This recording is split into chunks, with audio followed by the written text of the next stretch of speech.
Testing the audio. Yeah. All right. So I already press record. Yeah. Sorry. Can you say something again, Yes, just testing. Testing. Calvin? Sorry. Can you say something? Yes, can you hear me? Can you hear me? Oh, okay. It's a bit soft now. I'm not sure why. Okay. Let me turn it up. Maybe it's this volume.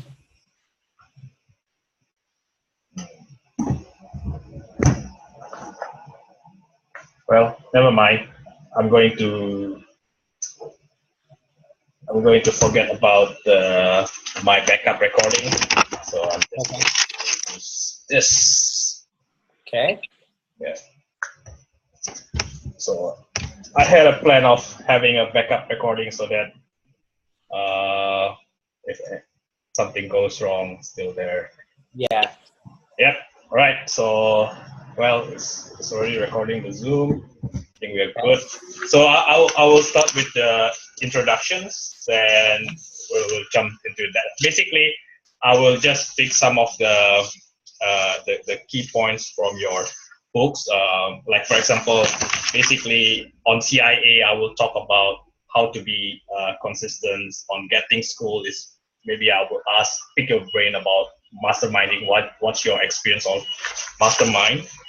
And Okay. on the swim, I'm interested in the first one, the success, defining success, like Sharp. Beautiful. Yeah. Beautiful. Right. Yeah. So maybe before that, maybe you can tell a little bit about yourself. What's your low point, and what do you learn from that experience? The experience of writing a book? No, Or, some low point in your life. It can be oh, like got it. the sales Sure. experience. Yeah. Yeah, sure. All right.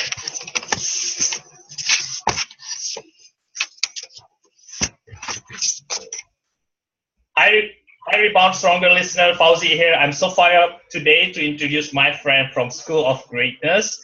He is a social media entrepreneur. 6 years ago, being awkward and shy, he held a company worst performing sales agent record. Worst.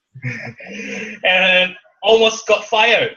But he found a mentor and went from having a terrible performance to being among the best, ultimately number one.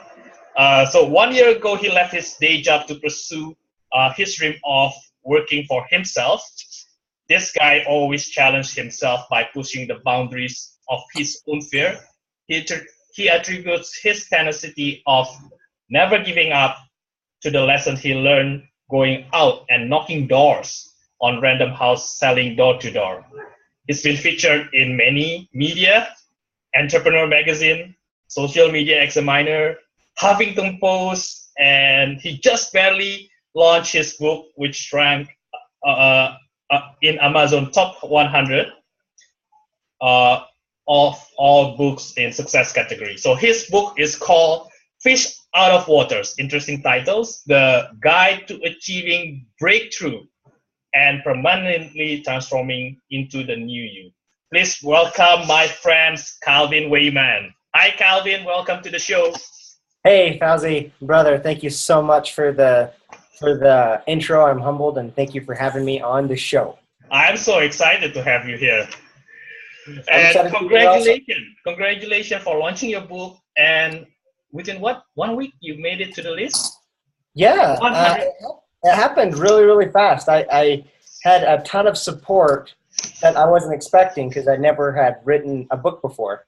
And yeah, just having a flood of people coming and saying, that's something I want, it pushed me to the top of that list. So I was super excited. Yeah. I read your book. So very interesting. What I like is the idea is so true. And you put it in such a simple way and put it in an interesting analogy. So really, really, really useful for me. All right, Great. let's start. Let's start by talking. What's you're grateful for at this moment? 3 things you're grateful for. 3 things I'm grateful for. Yeah. Um, Something I'm grateful for right now, just keep it pretty simple, is number one, a cell phone. I'll tell you why I say that. Here in the United States, we just had Independence Day, and I got in a swimming pool, and I reached in my pocket and found out I had my iPhone in my pocket for like 20 minutes. So right now, my phone doesn't turn on. Oh. And I've been without, let's see, Tuesday, Wednesday, Thursday, Friday. So I've now been without a phone for 4 days, and it has been the most challenging thing ever. And so it's been a good reminder of how cool the world is that we live in now, how awesome the technology is. And it's just really just been like a wake-up call of what I take for granted. So that's the first thing. I'm super, super grateful for The technology, the technology of cell phones, because, man, when I don't have it, it's tough. A second thing I'm grateful for is I'm grateful for writing my new book. You know, you already mentioned it, Fish Out of Water. It was always a dream of mine to come out with a book, to write a book. I didn't know what that process was like. I always wanted to do it and actually go through the process, not just have a book written in my name, but go through the process of writing it. I had several people ask me, are you going to just dictate it? Why don't you hire a ghostwriter? But it was a really cool process. It was a tough process, something that I wouldn't have expected, but I'm grateful having gone through it. So that's the second thing.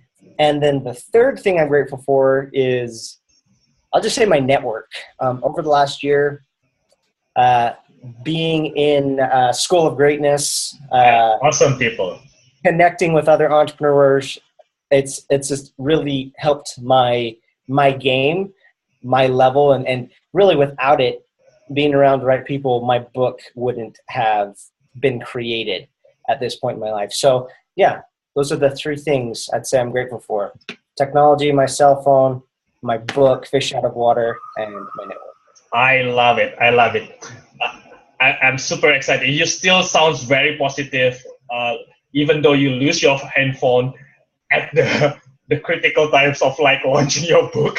Oh yeah, I'm glad I can find Wi-Fi and a laptop somewhere. But no, shit happens. Like even barely. I mean, I'm all for transparency. There's a couple things I'll say. Like I just barely came home. I live in Arizona, and I just came from San Diego driving, and I got my replacement phone figured out to be delivered here like 2 days ago. And I got here, and my phone's not here, my new phone. I'm like, WTF? So I end up calling them, and they didn't ship it because I guess I didn't submit it right. So stuff happens. You get frustrated. But I am totally I am a big believer in what you just already said, what Gary Vaynerchuk talks about, and seeing the positive side of things. Like, you got to see the positive. You got to find optimism, because the world needs it, man. And not only does it need it, you, I believe, as an individual, function at a better level when you are optimistic. So awesome. You can't get anything done if you are trapped in the negative, right? You just 100%. Yeah. Awesome. Right. All right. Tell us a bit more about the story of how's your low point in life, how you bounce back from that low point. How I bounced back from it? Yeah. Give us an example of your low point in life, and what did you learn from that, and how do you bounce back from that? Okay, cool. So I'll bring up a low point that I mentioned in Fish Out of Water. When I was barely getting going as an entrepreneur, like 5 or 6 years ago, I was getting into books. I was reading a bunch of different entrepreneurship books, business books, personal development books. And I read Robert Kiyosaki's book, Rich Dad, Poor Dad. Mm-hmm. In that book, he said, if you're going to get into business for yourself, if you're going to become an entrepreneur, you need to know how to sell. Yeah. And so I took that to heart and decided to start selling and and I've went into this call center. And as soon as, you should have seen me walking in. I was like so excited. I was like, oh, I'm going to crush it. I'm an entrepreneur. It's going to go great. But I fell flat on my face. I was horrible. I was so bad, as you already mentioned in my lovely intro, that I still hold the record in that company for the lowest performance that a sales agent has ever had. Yeah. So pretty crazy. So my low point was the day I've had many low points, and I don't know if there's just one, but one really big low point was the day I almost got fired. Because I went there to learn how to sell, and then right before my eyes, or right in my life, I was like, oh, I'm not even good enough to learn how to sell. I wasn't there for the money. I wasn't there for the cool job, even though it was a great job. I wanted to learn how to sell, and it was just really my first step into entrepreneurship, and I was like, I'm getting kicked out.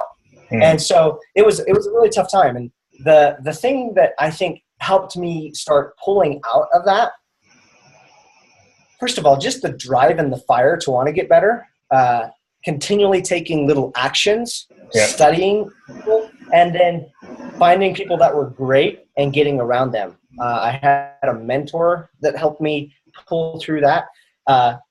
And this has been kind of a recurring theme through different pieces of my life is once you hit that low point, can like pick yourself up. Yeah. As cheesy as it sounds, I think it's the Rocky quote. It's like it's not about how hard you can hit. It's how much you can get hit and still get back up. And that's what I think was probably the biggest key. That has been the big key for me is just inching forward no matter what. And one thing I want to say here for new entrepreneurs that might be watching this, I feel like when people, okay, yes, yeah, then this is for you, brother, because as a new entrepreneur, when we hear this story about dusting yourself off, we think that you have to be 100% courageous, fearless, and like so strong, almost like Rocky, and go after it. But it doesn't have to be that way, and I think we beat ourselves up too much, and it keeps us from making progress, and we think we're not good enough because we don't have that fearlessness. But it's even if you don't feel like it, even if you feel like shit, you still inch a little bit forward. If you don't know if you're good enough, if you have enough skill set, it's like saying, it's just getting up and saying, you know what, I'm giving it another go. So I just think that's super key. I wanted to drop that because I know when I was new, I was like, you know what? I don't know am I really cut out for this? Because should it really be this hard? And sometimes it is. And that just means you're human. All the people before you didn't just get there super easy. They're not just these untouchable people at the top of a mountain. They are normal people just like you. They had rough times. You're going to hit rough times, but just inch forward. Love that. Yeah, I think similar to that, this is basically, I totally agree with you. Just keep on showing up, taking actions towards your goal. Okay, some action might give you good results. Some actions will not give you good result, but both actually give you feedback, good feedback. Okay, if it's not good, okay, I shouldn't do that, and maybe I need to adjust something. Right, totally agree. Right, but you just already said it. Some actions will get you different results. But any result is better than no results, right? You miss a shot, you don't. So it's better. There's something that Robert Kiyosaki said at an event. Not Robert Kiyosaki, from Robert Herjavec from Shark Tank. He said, any action is better than inaction. Just get off the couch. Get moving. Go. Go is good. Right. I'm intrigued. Can you share with us what's your thought behind the title, Fish Out of Water? Oh, totally. I thought of the idea of the title, Fish Out of Water, came about because I feel like it's a piece of entrepreneurship and a piece of like achievement and goal setting that isn't talked about very much. Mm-hmm. And because we hear, okay, this is where we are, this is where we want to go, and this is like the path to get there. But what I noticed in my own goal setting, like at a New Year comes around, I would set a New Year's resolution. I'd get excited. I'd get progress for a couple weeks. Mm-hmm. Then I would hit this point where it was almost like hitting up against a wall.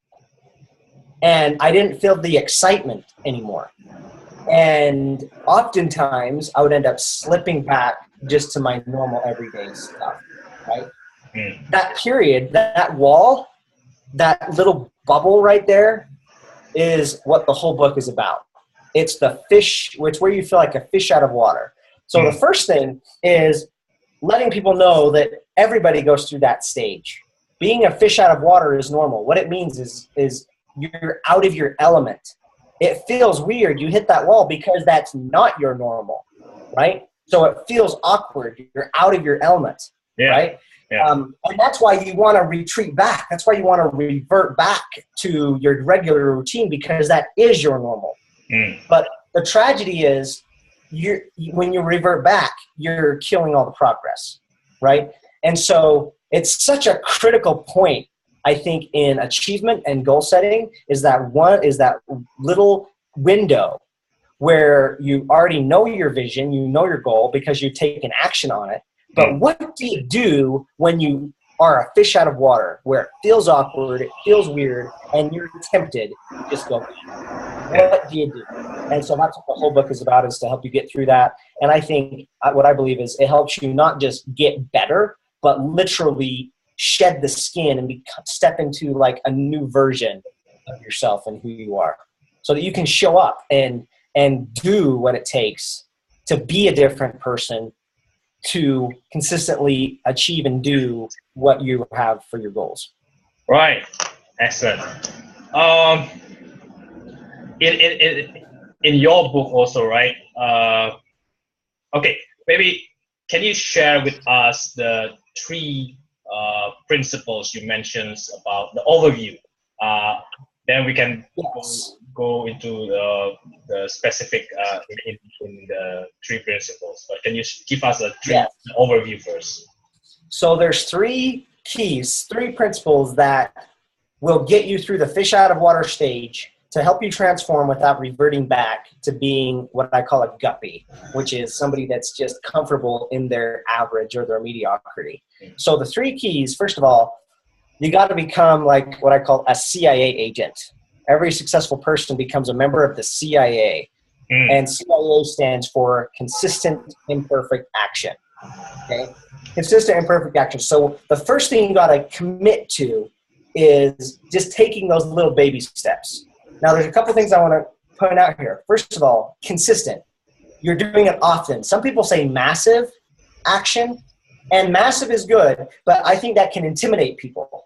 What I like better than even like massive, because people will like do action for a day and take massive action, but then they stop the next day. That's cool. You'll get a little bit of a push, but what's better is if you stay consistent in what you're doing. Just keep on doing something every single day. So that's the first word. Now, imperfect. Imperfect is such a big thing, because so many entrepreneurs, myself included, we're our own worst critic. And so we want things to be ideal, and we want them to be perfect. But the reality is, when you are focused so much on perfection, it usually means you're freezing. You're not actually making progress. So it's just a realization that done is better than perfect. It doesn't have to be perfect. Just keep on moving. Consistent, imperfect action. And of course, the action piece is just doing something that's just a little step by step, moving towards your goal. So that's it. Now, something that's important to highlight with the first principle of CIA, consistent and perfect action, is notice how it didn't start out. The first principle is not planning, right? You've already done that. That's why you're a fish out of water. You've come up with your goal. You already start taking some action. You already Yeah, that's how you got in. That's how you got in this mess in the first place, right? So you came up with the thing that you want to do. But this is why it's so important to not go back to the drawing board or plan so much when you hit this stage. Planning lacks. It assumes that you know all the steps that it's going to require for you to get through that. And you can't know. The only way you can know is if you're in the game. You don't know what action to take unless you have context. And the only way you have context is if you're playing the game. So that's why it is so critical to continually take consistent imperfect action so you develop the context and then you can learn from it and then adjust along the way. Because the reality is you just don't know all the steps. How I like to explain it in the book is I say, how many letters are there in the world of entrepreneurship or life? And I'll say, you might say there's 26, and there's 3. Yes, there's 3. There's not 26, there's 3. A, there's B, and there's Z. What does that mean? Z, I'll go backwards. Z is where you ultimately want to end up. We know that. That's why we're in this, why we're taking action. We know the result we want. A is where we are now. We know where we are now. We're here. B is the best next step that you can guess, right? And the big point about this is you know where you are, you know your best next step, and you know where you want to go. But everything between B and Z is unknown. Okay? Everything. You don't know. There's too many. And why don't you know?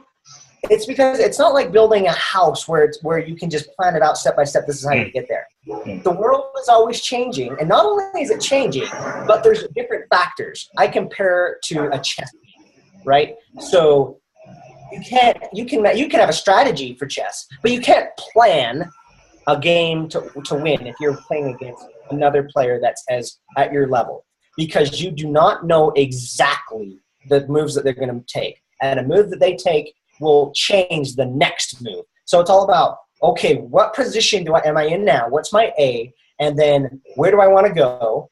And hopefully it's to win the game. Then what's my next best chess move, right? That's how you want to think about it. So I just think that's super critical with the whole concept of consistent and perfect action. So that's principle 1. Second principle that I'll go I won't go as deep in.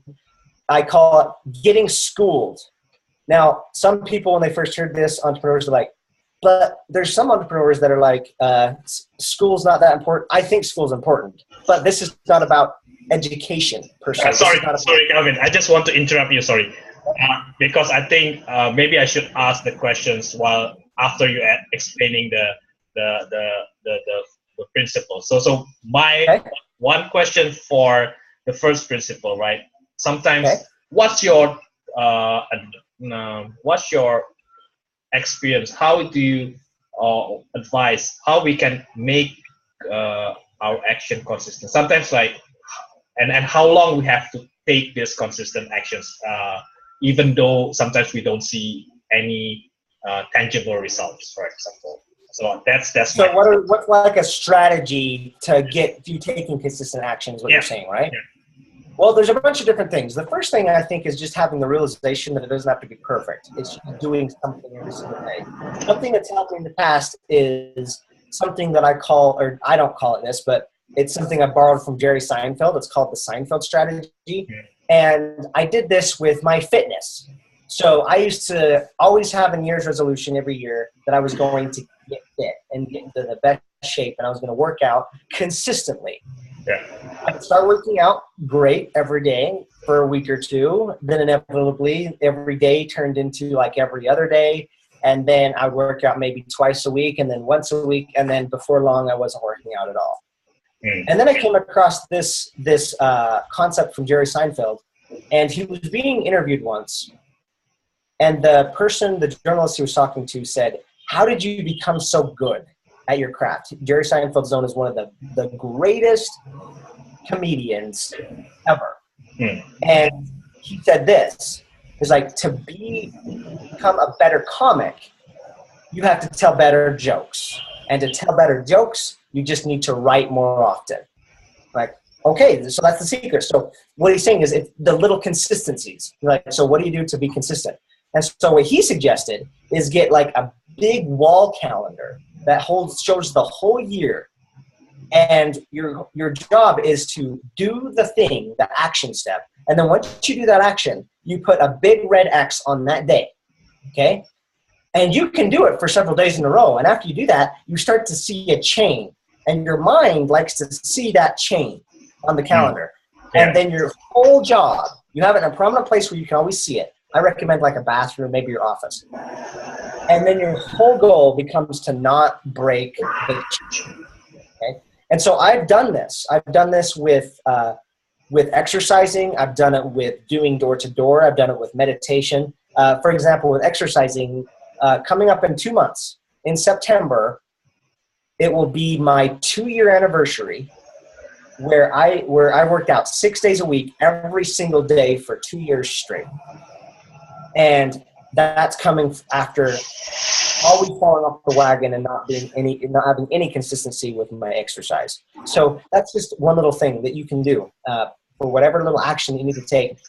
Start tracking it. Do the Seinfeld strategy. Put up your calendar. Mark a big red X on the day that you do it, and then your whole focus becomes to not break that chain. Great. Yeah. Okay. Let's jump to the second principle. Get schooled. Okay. Cool. So the second principle is get schooled. Now, this book's called Fish Out of Water. So get schooled is actually a fish term. So if you think of what a school of fish, what do schools of fish do? They move in a similar direction, right? So they move in that's what this also. Yeah. So the whole point of get schooled is get around other people like you. That's what you and I did, Fauzi. I mean, chances are, especially if you're an entrepreneur or if you're aiming higher in your life, it's not necessarily something that every single person does. Not everybody wants more out of life. Not everybody wants to have this high achievement. And so if you always are hanging around people that are going against the grain of you or aren't into personal development or aren't into achievement, then it can keep you not only in a funk, but it can actually drag you down to go back to where they are or to just whatever your old normal was, right? So getting schooled is getting with a group of people that are other fish out of water, other people that are going after similar goals and dreams as you. That's the first aspect of getting schooled. The second thing is get around people that have already done it. I call these guys the sharks. A shark is what you really want to become. A shark is somebody that's gone through the fish out of water stage and they're a pro. They have a completely different normal. They're the people that you could take away their results like their money. And guess what will happen? They'll make it back because they are a completely different thing. It's not just the result about what makes people awesome. It's who they are. It's why you can give money. You can have somebody win the lottery. And if you've seen studies on this, people that win the lottery oftentimes end up losing it and becoming worse or at the same place they were at the beginning when they first won it. Why? Because they were still a guppy and they weren't really a shark.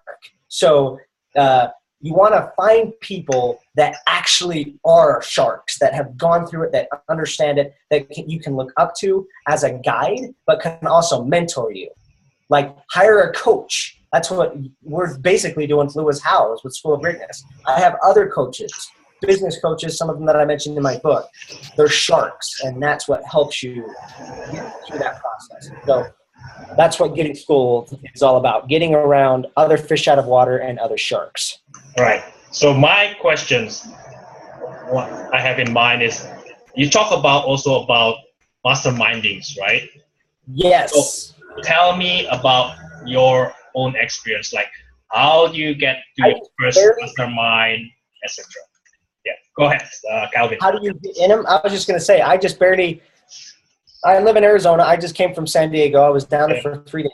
The only reason I went down there was to do masterminding, because I've met people that are in business, and the value of connecting with people that are doing the same thing you are. Actually, I did 2 aspects of the Get School.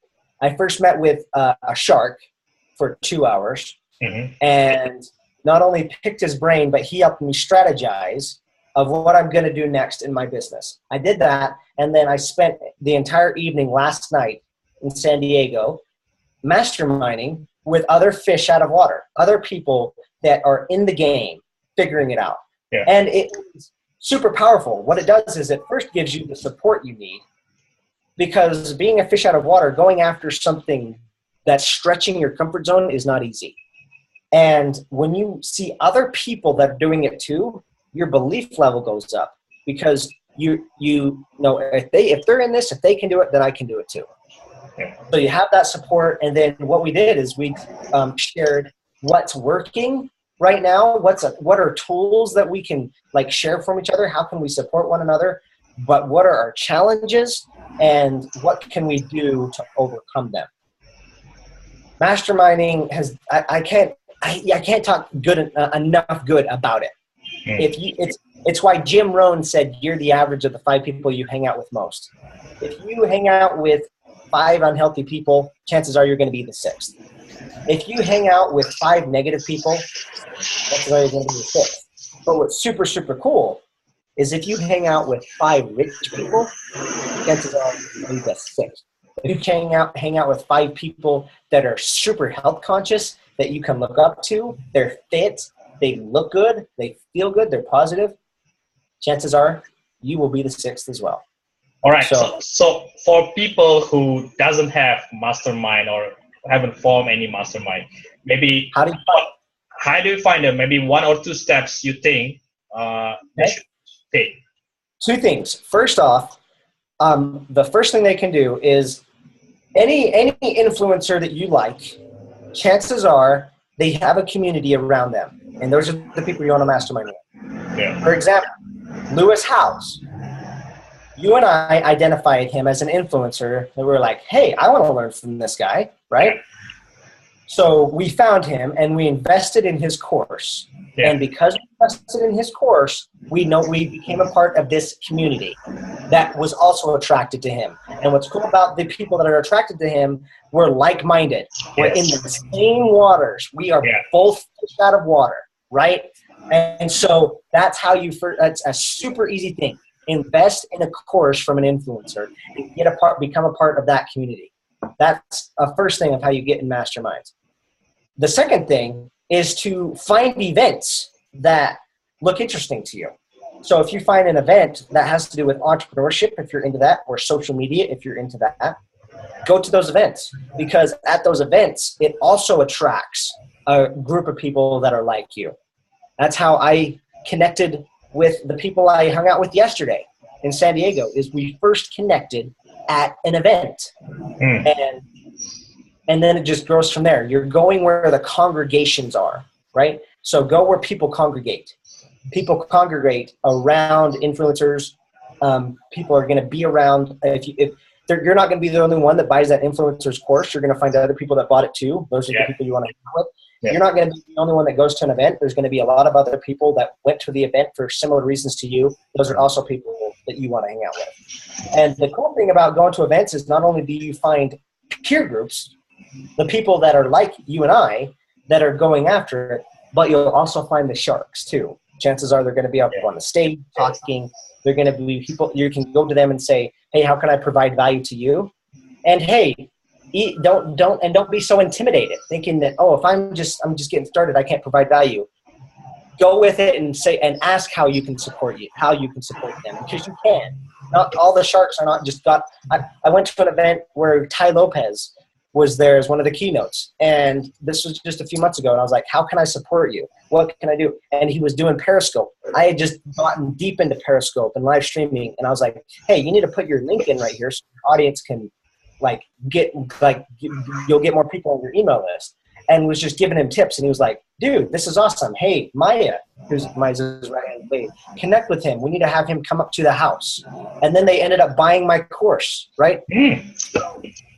That's just an example of while you're there, you yourself, even barely getting started, you can still connect with the shark, not just by saying, can I take you to lunch, but by saying, hey, what can I do to add value to your life? So that's just kind of the focus that you need to have if you really want to connect with them.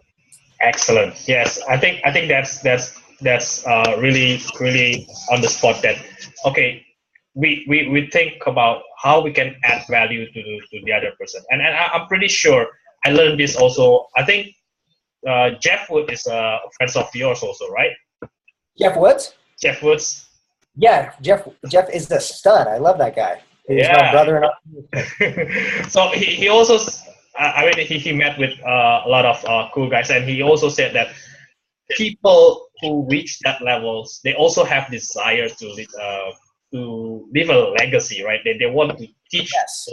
But as long as the students is ready and also want to take action, so they want. But how do you get their attentions? How do you get their attention? By saying maybe I can do this for you. This is how I can add value. Excellent. Yeah, that shows that you have skin in the game, I think, because there's nothing more annoying to a shark and an influencer than somebody that's what's called an asshole. Somebody that just says, "Can I pick your brain?" and doesn't really give a crap what the person is saying and isn't taking it and just like, "Oh, well, I hear what you're saying, but I've tried that," or you come up with excuses and you don't take action. Influencers hate that. Sharks hate that. If you're not gonna take it and try it. But what Jeff said is so true. They want to leave a legacy and they want to give back. They have hearts of gold. And if you show that you want to give value to them, it shows you have skin in the game. And then if they give you advice and you take it, man, there's nothing more satisfying. So that's just something to keep in mind. All right. Thanks. Okay, let's jump to the third principle. Swim like a shark. And swim is not just swim. Yes. So SWIM, what is it? SWIM is an acronym. SWIM stands for S for success, W for words, I for improve, and M for measure. So each of those, I don't know how deep you want to go with each of them. But first of them, success is just doing success in the right way. Because what I've noticed is hanging out with different people, hanging out with sharks versus guppies, and just different people at different levels. The way people view success will define the level that they end up going to. And this is not just my opinion. There's other research on this. Stephen Covey of 7 Habits did some research with this for his book. And what he noticed, here's a big distinction. Successful people, he noticed, focused on different things than unsuccessful people. People that were successful focused on what was inside their control. That's where they put their focus. That's where they put their energies. While unsuccessful people focused on things outside their control. For example, it's raining. So if you're an unsuccessful person is pissed because they're focusing on the rain. Well, you can't control that, right? So why get upset about it? What a successful person would do, they can't control the rain, but they can control whether they bring an umbrella or not, right? So it's just such a simple thing. But for me, it was huge in sales, because sales is a numbers game. You need to feel successful every single time you take a call, even though you don't get a sale every time. Yeah. Because you'll get deflated and it can affect the rest of your calls. And so the only way to feel successful was doing the right things, not getting the right result, doing the right things, because the result is outside the control of your control, right? Successful people want to get the result, and they set it out there, right? But that's not where you put your focus after you set it. Your whole focus is, okay, I'm going to do this. These are the things I'm going to do. That's why you hear the great coaches, like in basketball, always talk about putting their team in a position to win, putting themselves in a position to win. What they're saying is, do the things that you know that if you do these, we're going to give ourselves the best chance of winning this game, right? Because if you do those things, then let the result take care of itself. And so I think that is just super, super key. It's what the best of the best do. They put their focus on the right things. One of my mentors put it this way: focus on the things you can control, create success with those things. What that will do is that will give you confidence, and it will increase your chances of accomplishing things outside of your control, right? And I go deeper into this in the book. That's where anxiety and depression comes from, I believe. What creates a lot of that anxiety is when you're focusing on something like the past or even worrying about the future. The only thing you can do something about is right here, right now, in this moment, with what you've got. And when you do that, I think you just feel empowered. One little an aside that's a cool little incentive to this, what Stephen Covey discovered in 7 Habits is when successful people focused on things outside their control, something interesting happened. What was in their control actually started to shrink. And I didn't talk about this too much in my book, but Stephen Covey talks about it. You start to feel even less confident, less in control, and you start to feel even more anxious. But the flip side of that, what's super cool, is when people focus on what's inside their control, their circle of influence actually expands, and it gets bigger. And so the things that were typically just outside of your control then become in your control, something you can do directly about. It's a super exciting concept. I freaking love it. And it's just what the best of the best do. So find out what's something that's 100% in your control, and that's where you want to put your focus. Awesome. I'm pretty sure we'll be here for another 3 hours if we really go deep into your books. There's a lot of more stuff. There's like mentorship, accountability. So yes, where people can get your book? The best place, it's on Amazon, Barnes & Noble, wherever books are sold, really. The best place is to go to calvinwayman.com/book. Mm-hmm. calvinwayman.com/book, just my first and last name.com /book, and it's all there. You can see all the different, whatever promotion I have going at the time, and yeah, that's where you can get it. Awesome. And I got 5. What's that? I got 5 on the way. Yes, you have 5 coming on the way, which I appreciate. All right, okay. Let's move to the next part. Calvin, share with us what's your most important habits. Oh, that is so cool. Man, I love you. Not very many people talk about this. And habits are freaking huge, I think, because it's what gives you the stability and the control. It actually feeds off onto the concept of how successful people view success. So one of my most important habits is the consistently working out and exercising, staying healthy.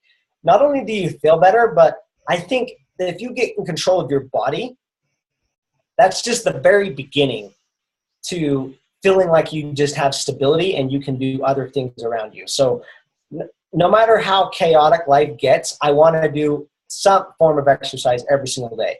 That means even when I get sick, I do a little bit of exercise. Even when I'm on vacation, I do a little bit of exercise. When I feel great, I do a little bit of exercise. When the day is busier than ever, if I'm at an event, I always do a little bit. Why? Because that's proving to myself that I'm in control of this vessel. And I just think everything flows from it. It's a similar concept that I think I've heard from Tim Ferriss on his podcast. And that, like, one of the things he recommends is like making your bed first thing in the morning. I don't technically do that, but the concept is the same. And that is, do the little things that you can get that build momentum in your day. Yeah. And so doing that is super, super huge for me. Exercising. The second thing that I've gotten into over the last year is meditating. And meditating has been super key. There's 2 tools I can give you to help with that I'll share. But meditating, again, is keeping you centered even though there's chaos. When I first got into meditation, the honest truth is I hated it. Because I not only, like, I've always heard people talk about meditating and how it makes you feel calm and chilled out. I got more anxious from meditating, which was kind of the opposite of what it's supposed to do, right? But what I realized was there were so many thoughts going in my head, and meditation caused me to just like notice them and deal with it. And it created some anxiety at first, but it made me realize how they were affecting my life. And then what meditation does is it trains your mind to not jump to conclusions and not get distracted so quickly. And so you just start observing them and allow yourself to realize that, oh, this is a thought about this, and just let them float on by like clouds in the sky. So I love it. I do it. I meditate every single day. It doesn't have to be crazy, 5 to 15 minutes. Mm-hmm. 2 apps that I have that I found that work really, really well. There's an app called Calm, just CALM. It's guided meditation, works super well. And then the second one that I like as well is an app called Headspace. Headspace, yes. Yeah, Headspace. And so I like that one as well. I think they both start out as free, and then there's the purchase side of them. I think it's definitely well worth a couple of bucks, whatever it is, to pay for it. But yeah, that's another habit, is meditating. Awesome. And yeah, my whole life is, I try to just fill my life with with super important habits. I like to get up in the morning. I journal every day. I've journaled every day for 11 years. So those are just some of the habits I have. That's not a book, Calvin. That's another book from your journal. Journaling is not a book. Yes. All right. Calvin, you read so many books. If you can recommend, what's the best books you've read so far?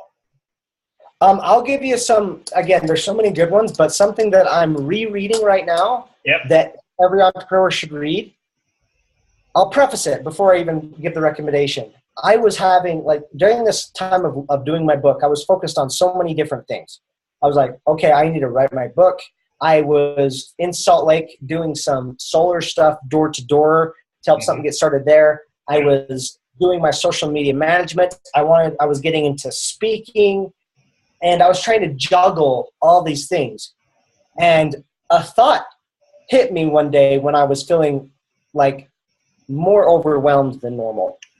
And the idea was, man, if I really want to be effective, it was like, Calvin, you can do anything.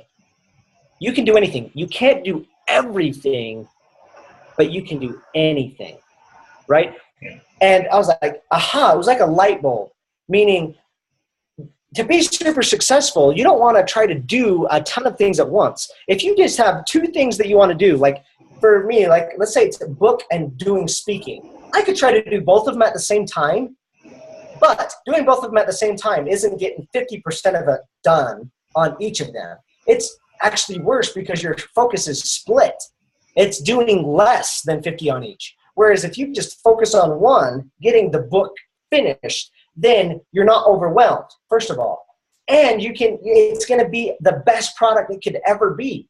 And then once that's done, then you can put all your focus on whatever that next thing is, right? So I think that's such a huge idea because I think we feel like things have to always happen at the same time, and it kills the momentum that you could be having.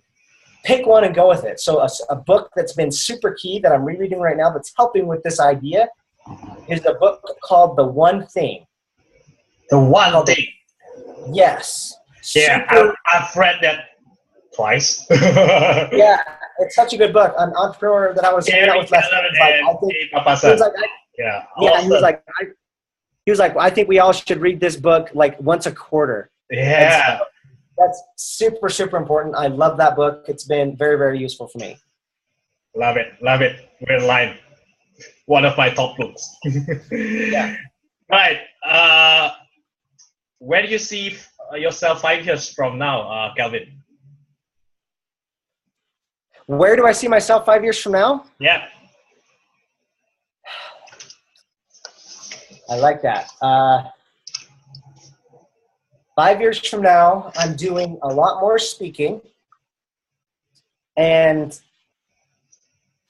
I am running a successful $1 million organization, and I'm getting into investing.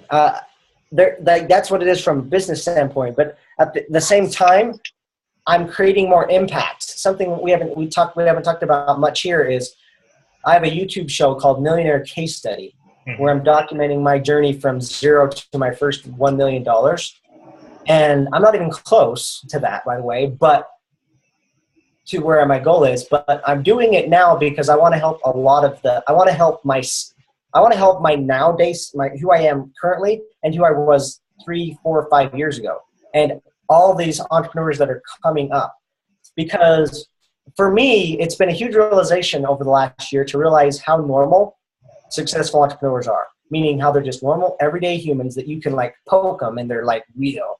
Like getting to hang out with people I already mentioned, like Robert Herjavec from Shark Tank, Gary Vaynerchuk, Ty Lopez, Russell Brunson, Nick Unsworth, all of these high-level people, Sean Stevenson. You just realize that we're all like human, and they struggled. They went through the process, And so my vision over the next 5 years is being able to help more new entrepreneurs realize that, because I didn't realize it growing up. I was like, oh, they're just these things that they're just these aliens almost from another planet that I don't know if I could ever become. And no. They started out the same way. They didn't have any idea what they were doing when they got started, literally. And they started taking inconsistent, imperfect action. They got around the right people. They helped their mindset and just kept moving. And that's what helped them get to be where it is they want to be. So I want to share that message more and more over the next several years. Awesome. One final question. What's your definitions of courage, Calvin? My definition of courage is feeling the fear and doing it anyway. So that is so huge, because some people talk about being fearless. I don't know if being fearless is a real thing. Maybe it is, but don't set yourself up for failure in this area as a new entrepreneur. If you feel fear and you're like, holy crap, this is scary, recognize that it's fearful, but just take a step in that direction anyway. You're a badass if you can do that. If you can do little things to stretch it, like I have a ton of respect for people that dominate whatever level they're at, but who I really respect is that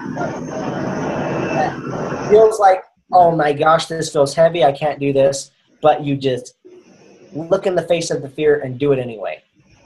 That is courage. There's a couple, you could do things to help you get out of that comfort zone. It looks like you're about to say something. Do you have an idea there? No, I just totally agree. Just no. Yeah, one thing I actually did. It was yesterday. I haven't shared this with anyone yet. I don't know if you watched my Snapchat, but yesterday when I was in Starbucks in Oceanside, California, I did something that I've wanted to do for a long time, because I geek out on this type of stuff. I like doing stuff that feel a little bit uncomfortable, because I realize that the limitations that are out there for me, that I know that I create them for myself. And so I try to peel off these little layers of fear and things that make me feel embarrassed or limited. So something I did when I was in Starbucks is I ordered my coffee, I ordered my sandwich, and then I laid flat on the floor in the waiting line for my coffee. Yeah. And I laid on the floor for like 2 or 3 minutes, and a manager came out and was like, "Sir, are you okay?" And I was like, "Oh yeah, I'm just waiting for my coffee." And I just laid flat on the floor, and then I heard people whispering, and the inside of me was like just vibrating. I was like, "Holy cow, this is so crazy! It's such a socially awkward thing." And then the best part was I heard a barista talking to one of their colleagues saying, "Is he okay?"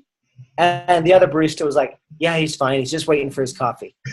And so whatever you can do, that's just one little thing, because it just shows you how our social norms and everything like limit us, and we think the world would end. We would never think about doing that. But after doing it, you're like, you know what? It wasn't that bad. Yeah. You know, nobody was hurt. So that's what courage is. Recognizing the fear is there, allowing yourself to even feel the fear, feel it, see that it's there, but just do it anyway. All right. Love it. Awesome. You're so generous in sharing your thoughts, your message in the books, and you're sharing it here also. So I really appreciate your time, Calvin, and it's such an inspiration. So Calvin, the new shark who has cut out of water, transformed himself from. Oh, I'm still a fish out of water. That's for sure. I'm not where I want to be yet. All right, so, but making waves. Yeah. All right. Yeah. Thank you so much, Calvin. Thank you for being generous with your times and your advice. And I'm pretty sure, so just for the Rebound Stronger listeners, you can get Calvin's book at calvinwayman.com/book. Yes? Yep, you got it. calvinwayman.com/book. Or go to Amazon. And I have 5 books for the listeners later. Yeah, I will post in the Facebook or in the podcast episode how you can get this book from Calvin. Right, but if you can't wait, just go get at the Amazon. Thank you so much, Calvin. Awesome interview. Can't wait for this episode to be published. Hey, thank you so much, brother. I appreciate the love, and I thank you for inviting me on. Thank you. Bye. Bye. Right, I'm going to stop recording.